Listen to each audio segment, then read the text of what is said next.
Welcome to the Celebrity Estates Wills of the Rich and Famous podcast. In this podcast, we break down high-profile celebrity estate planning cases for advisors and their clients. Most celebrity estate catastrophes are based on the same issues that everyday people face, just with the volume turned up.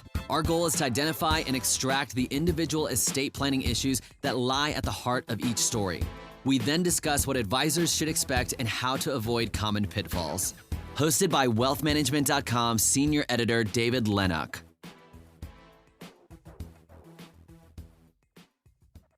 Hello, everyone, and welcome to the latest episode of wealthmanagement.com's Celebrity Estates, Wills of the Rich and Famous. For anyone new to the podcast, in each installment, myself and a guest take on a different celebrity estate and attempt to extract some key lessons that planners can apply to their more traditional clients. The idea being that celebrity estate planning stories, although often ridiculous in their details, generally have at their cores very basic issues that can just as easily apply to non-famous or fabulously wealthy clients. Our guest today is Rick Kahler. Rick is president of Kahler Financial Group in Rapid City, South Dakota. He specializes in the integration of financial coaching, financial therapy, and traditional financial planning. He became the first fee-only CFP in South Dakota in 1983, and in 2020, he became one of the first certified financial therapist level 1s in the nation. He's also the co-author of 4 books on the psychology of money: Conscious Finance, The Financial Wisdom of Ebenezer Scrooge, Facilitating Financial Health, and Wired for Wealth. Thanks for joining us, Rick. Thank you for having me. It's good to be here. The subject of today's episode is the Oracle of Omaha himself, Warren Buffett. For the tiny percentage of people listening to this podcast who don't know, Buffett is an American investor, business tycoon, philanthropist, and the chairman and CEO of Berkshire Hathaway. He's considered one of the most successful investors in the world and has a net worth of over $100.6 billion as of April of this year, making him the world's 7th wealthiest person. However, for this episode's purposes, we're less concerned with Buffett's vast success as an investor and more interested in his psychological relationship with money, which is an interesting one. You see, Buffett, although the son of a congressman, is famously thrifty, a word he's had emblazoned on his license plate. He eats a $3 McDonald's breakfast every morning, which he occasionally clips coupons to pay for. And he still lives in the same residence in Omaha, Nebraska that he bought in 1958 for $31,500, which is the equivalent of about $300,000 in today's dollars. He makes sure to buy reduced price cars, either floor models or vehicles that were lightly damaged and subsequently fixed. He filed his first income tax return when he was 14 years old, and it's attached below in the show notes if you want to check it out. On it, he sought $45 in deductions for the use of his bicycle and watch on his paper route. So the image of the miserly rich guy isn't exactly groundbreaking, but there's a reason I use the word thrifty to describe Buffett and not something more negative like cheap or penurious. Ebenezer Scrooge, he isn't. I noted in the intro that he's currently the 7th richest person in the world. Well, as late as 2008, he was number 1. A large part of the reason he's dropped is due to his massive philanthropic efforts. He gives away billions of dollars a year, largely in Berkshire Hathaway stock, to a variety of causes, and has signed on to the Bill Gates Giving Pledge, wherein he's vowed to give away 99% of his lifetime earnings. His charitable donations are somewhere in the realm of $40 billion since 2006. Now, part of this generosity is a belief that the wealthy have a responsibility to help right the ills of society. But another, even more interesting aspect to my estate planning addled mind is a slightly more relatable one. He doesn't want his kids to grow up lazy. He's quoted as saying, "The perfect inheritance is enough money so that children feel they can do anything, but not so much that they could do nothing." However, he stressed that one's estate plan and limiting an inheritance, be it through philanthropy or other means, will not be what prevents a child from becoming spoiled or entitled. The attitude of the parents and the environment in which they create for their children will influence this outcome. Warren Buffett has had an extremely complex relationship with money over his life, and unusually, he seems quite self-aware about it and the impact that his views can have on those of his children. Most of us, however, sadly lack this level of insight. Rick, you've written a great deal about what you've termed money scripts. Do you mind explaining just what that term means for our audience? Yeah, would love to. And it was interesting as you were talking about Warren Buffett. I just jotted down some of the potential money scripts that he has. We all have money scripts. What's a money script? Money script is simply a belief about money that we have that typically is subconscious. It's not something that we're really aware of. And in our research and work with people, we have found that typically people have 50 to 200 money scripts that operate 24/7. They touch everything we do. Every decision that we make is driven by some belief about money. So the reason we call them money scripts is it's like my wife is an actress in our town, and she is given a script to learn to play. The script is typically written by somebody else. Her job is to memorize it so she can give it spontaneously in that play as if it wasn't memorized, as if she wasn't reciting lines. And money scripts operate much the same way. By the time we're 10 years old, we pretty much have a pretty good world view of what money is. And that comes from our caregivers, what they say about money, what they don't say about money, what they do around money, what they don't do around money. All of this is information that the little mind is taking in as a sponge. And David, we know that a kid has no basis on which to judge anything. I mean, a 3-year-old isn't going to go, Dad, that is a really weird money script. or that's not how it works, Dad. They take it all in as true. So we get these scripts, and as long as life goes accordingly, there's not a problem. But it's when the circumstances change, when the play changes from Macbeth to Hamlet. And it's always worked to quote the lines of Macbeth. And you're quoting Macbeth, but the play is now Hamlet. Disaster ensues. And usually what happens is we double down. Well, this has worked in the past, I'll just do it harder. So a money script often is pretty inflexible. A money script could be, for example, one of the money scripts that Warren Buffett could have is that money makes a child lazy. And you could make it really firm by giving money to a child always is harmful, always makes them lazy. Now, that's a money script. Can that happen? Because money scripts are partially true and partially false. It depends on the circumstance. You can give money to a kid. You could give probably billions of dollars to a kid, and they would not result in them becoming lazy. But you could probably give $100,000 to a kid that it may result in them becoming lazy. So there's usually about 4 variations of a money script that are true. Like one of my money scripts is you got to work hard for money. Well, if you work hard for money and money comes in, life is great. When you work hard for money and the money doesn't come in, that's when the pain point starts. Or you don't work for money and the money comes in. Now that can be a real problem for an inheritor. And of course you can not work for money and money not come in. So we got 4 variations on that money script. And so I think really, if I'm understanding you correctly, or one important thing to really stress here for the future of this conversation about money scripts we're about to have is that money scripts themselves aren't inherently positive or negative. It's entirely based on the circumstance. And the same money script can shift from positive to negative depending on how that person's life happens to be going and how they're applying it. Absolutely true. The money scripts just are. They can be true. They can be false. They can work. They can not work.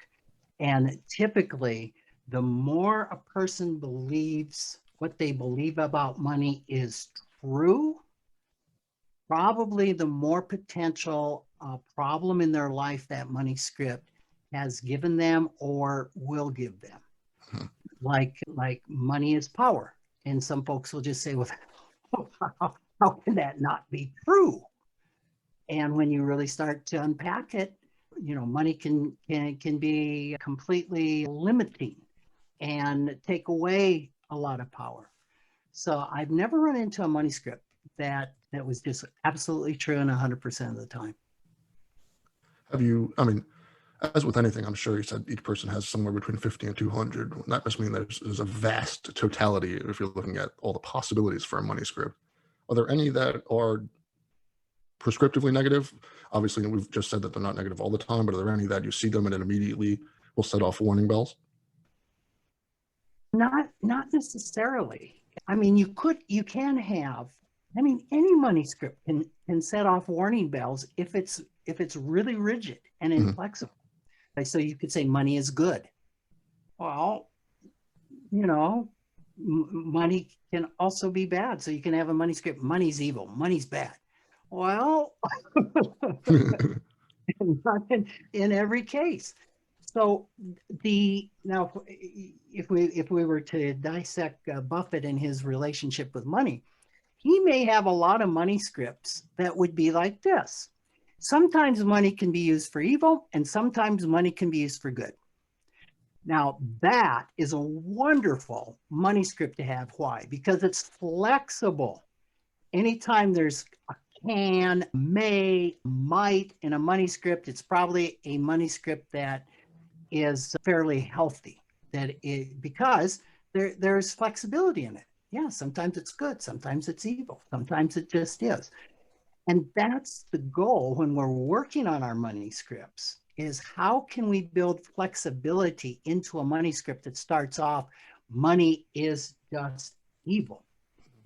And one thing I noticed as you talked about Buffett, there's 4 categories that money scripts fall into.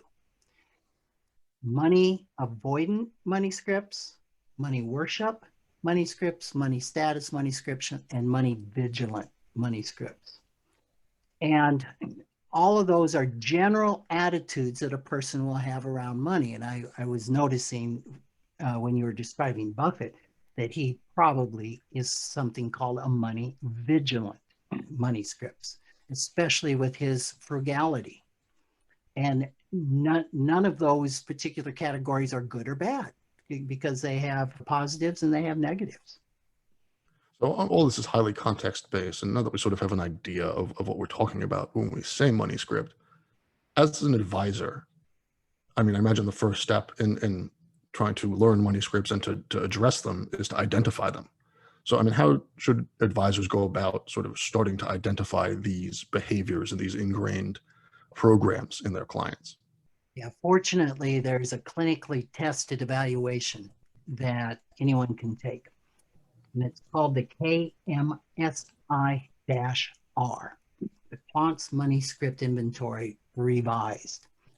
You could Google that.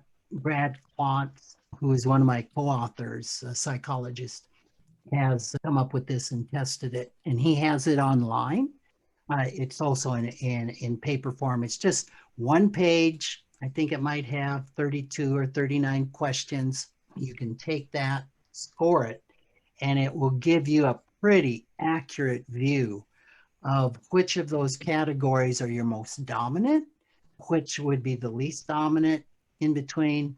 And it's often the place that I'll start with a client in getting into what their money scripts are. So that's like a 10-minute way to get a good idea of a person and how they react with money. And so, for example, I work with a lot of therapists, hang around a lot of therapists, being a certified financial therapist. And as a profession, therapists tend to be money avoidant. That would be somebody that says money's evil. I wish money was never invented.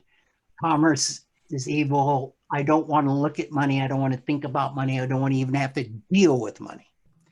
And as a profession, they have a high percentage of them that fall into that category. The same would probably be with any real helping profession, like the ministry, clergy, folks like that.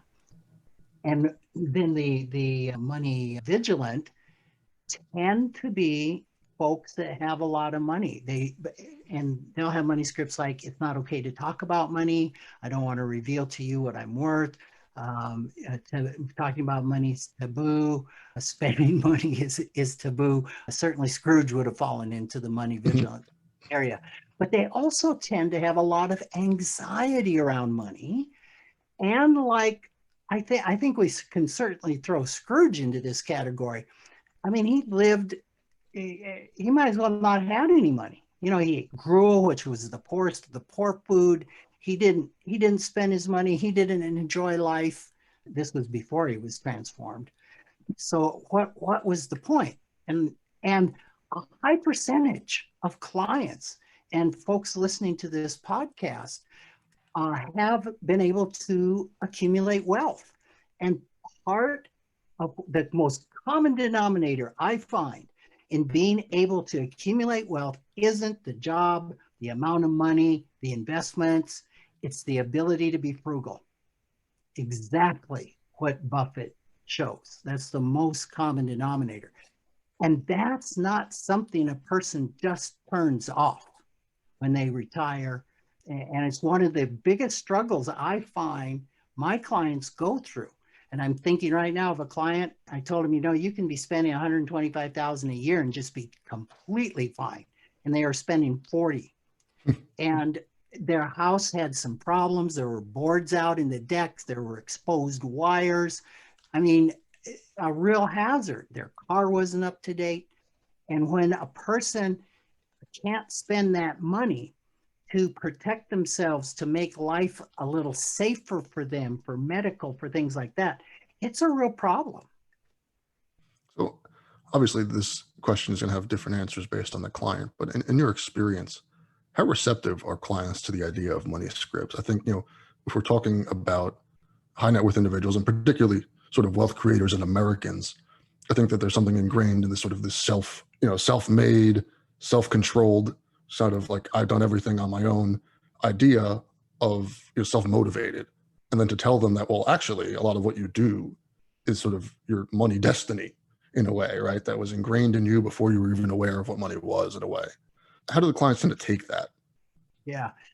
I find most clients are just really open and quite curious when we get into money scripts. And the biggest response I hear is, well, that makes sense. Especially if you're dealing with spouses. Yeah, I always knew that about him. Yeah, honey, I knew you were that. So typically there's not a lot of surprise in that. The surprise might be, especially for money vigilance, that that frugality wouldn't be something that would be absolutely wanted. That frugality is a state for all seasons, and you know they just can bump up against, well, there can't be any possible downside to being a money vigilant, right? I just don't see a downside. And other types will say, yeah, we need to aspire to be a money vigilant. And so you can get that type of judgment where all the other, every category of money scripts has something to be admired, to be desired, and something to want to fill in some holes on. So there's just not one that's really better than another, but a balance. Ultimately, you'd want like an equal amount of everything to have that balance and moderation. And so as advisors, we talked in this conversation so far, we sort of identified what money scripts are and sort of their nature and a little bit about how to identify them. But then, I mean, ultimately, this is all towards the goal of changing them in a lot of situations, right? And especially in a situation where we found, as you've said, that the most dangerous money scripts, and I have to imagine the ones that you need to change the most are the most inflexible ones.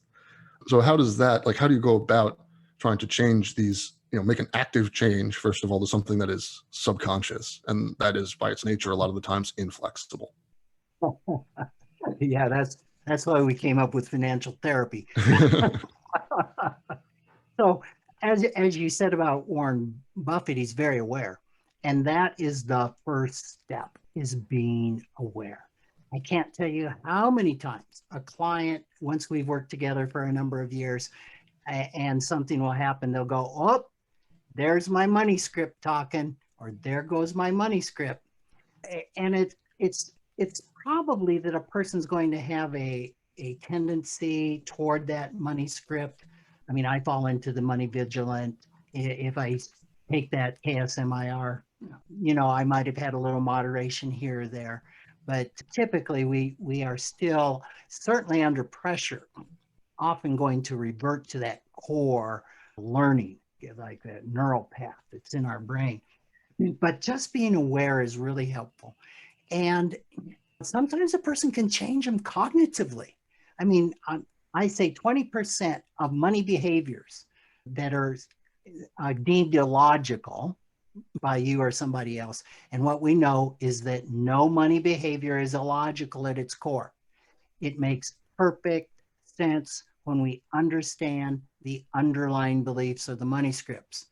So the money scripts can help us understand that's why I overspend, underspend, am stuck in this area, or whatever that may be. So 20% of those can be changed just by going, oh, I get it. A cognitive realization. I'll change my behavior. Unfortunately, 80% of us, we are aware of it. We want to change it. We see that it's destructive. We see that it's self-sabotaging. And we end up doing the same thing. And advisors see this all the time with a client that will say, yep, I'm going to do that. Yep, the head's nodding. I'm going to do that. And they come in for the next meeting. How's it going? Oh, well, this and this and this came up. Great, I'll do it next time. They come in for another meeting. How's it going? Oh, man, not so good. And that's when it's really an emotional blockage. And so there's numbers of things to do. I know what we used to do in financial therapy workshops that we had 5 days together with somebody. One thing would be helpful is to go to somebody, trusted friend.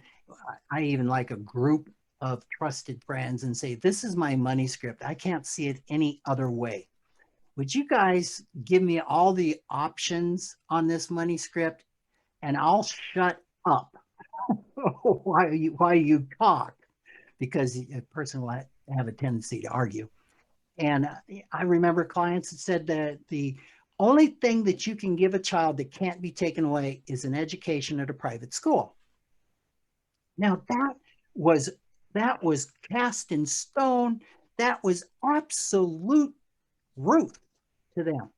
And I remember them sitting in a circle with people, giving them other things like, well, maybe the one thing you can give a child that can't be taken away is love. An education can be worthless if it's in the wrong thing, even if it's at a private school. And they went on and gave all sorts of variations of that. And it was just life-changing for them to hear the other possibilities and consider that. So that's a way to start it. And then, of course, just in getting with a financial therapist and unpacking, where did that script come from? When did it start? What were the circumstances? And I can't tell you the people that just have these huge ahas after doing a little bit of work, a little bit of deeper work around where that came from. It really is an interesting concept. Just us talking about it now. I actually thought, and I chuckle to myself now about it because it's such a goofy example.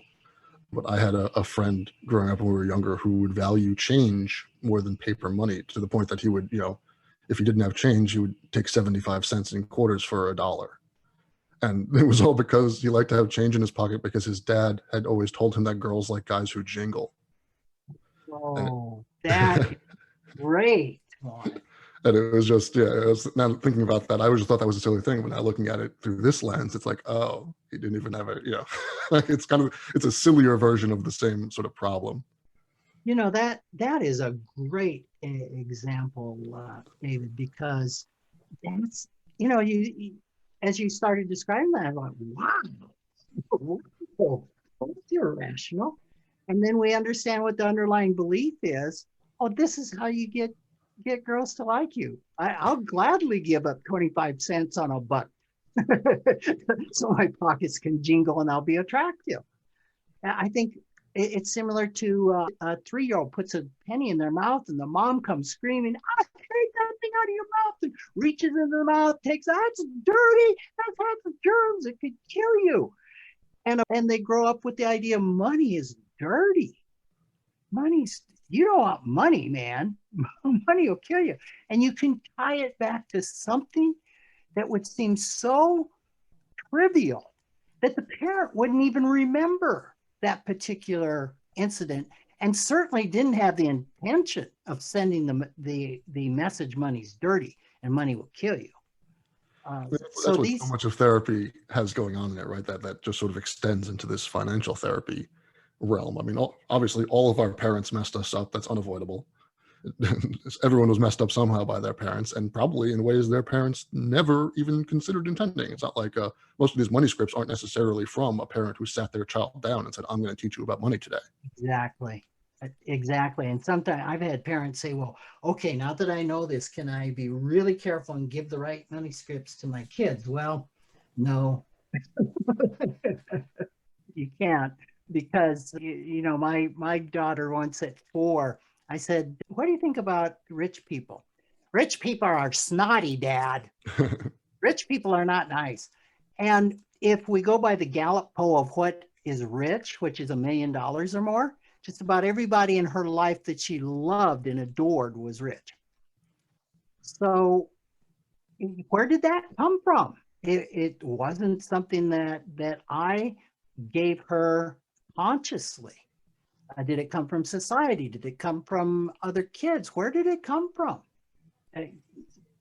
Oftentimes there's no answer. So I would just tell parents to relax. You're probably not going to be able to control the money scripts that your child comes up, that they are reactions to watching you, but they could be the absolute opposite reaction that you would intend. So if I understand what you're saying here, more time is better spent in ensuring that your kids are aware of the money scripts that you've given them, rather than trying to proactively give them different, better money scripts. Yes, and just teaching them about money and how it works, and being open and transparent and honest, and having money talks. I mean, I hear constantly that money was never talked about in our house. It was always under the carpet. It was always under the radar. It was always the nonverbal, non-spoken word that you need to have understood. So just having discussions around money, helping them learn to shop, helping manage allowance and tasks correctly. A lot of these things can go a long way to helping them instill good money habits. But of course, there's no guarantee. Well, unfortunately, we're running out of time here. I'd like to thank Rick Kahler for being an awesome guest and for really helping unpack what is a pretty vast subject for us. Thank you, Rick. Yeah, thank you. It was great to be with you. And for all our listeners, I'll see you, or I guess you'll hear me, on the next episode of Celebrity Estates, Wills of the Rich and Famous. Thank you for listening to the Celebrity Estates Wills of the Rich and Famous podcast. Click the subscribe button below to become notified when new episodes become available. The information covered and posted represents the views and opinions of the guest and does not necessarily represent the views or opinions of InformaWealthManagement.com. The content has been made available for informational and educational purposes only. The content is not intended to be a substitute for professional investing advice. Always seek the advice of your financial advisor or other qualified financial service provider with any questions you may have regarding your investment planning.